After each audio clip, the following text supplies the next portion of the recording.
என்னோடய பேர் கிருஷ்ணவேணி, என் வீட்டுக்காரர் பேர் கருணாநிதி. நாங்கள் மாதவச்சேரி கிராமம், சின்ன சேலம் வட்டம், கள்ளக்குறிச்சி மாவட்டத்தை சேர்ந்தவங்க.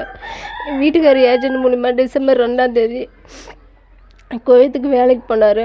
அங்கே 8 மணி நேரம் வேலைன்னு சொல்லிட்டு கூட்டிகிட்டு போனாங்க டிரைவிங் வேலைக்கு. அங்கே நைட்டும் பகலுமே வேலை வாங்கினதால அவரால் வேலை செய்ய முடியாதால என்னால் முடியல, ஓனர்கிட்ட போய் கேட்டால் இப்படி தான் செஞ்சாகணும்னு சொல்கிறாங்க. நான் உசுரோட வருவேன்னா இல்லையானே தெரியல அப்படின்னு சொல்லிட்டு எனக்கு கால் பண்ணார். நான் அதுக்கப்புறம் போய்ட்டு கலெக்டர் ஆஃபீஸில் நான் மனு கொடுத்து 3 மாதம் ஆகுது. ஸ்டேஷன்லேயும் ஏஜென்ட் மேலே கம்ப்ளைண்ட் பண்ணேன், எந்த நடவடிக்கை எடுக்கல. அதனால் நான் வந்து உயர்நீதிமன்றத்தில் போய்ட்டு மனு கொடுத்து கேஸ் போட்டிருக்கேன்.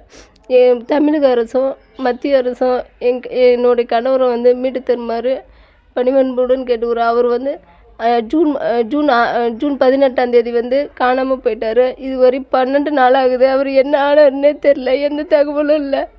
தயவுசெய்து என் கணவரை மீட்டு தருமாறு பணிவன்புடன் கேட்டுக்கொள்கிறேன்.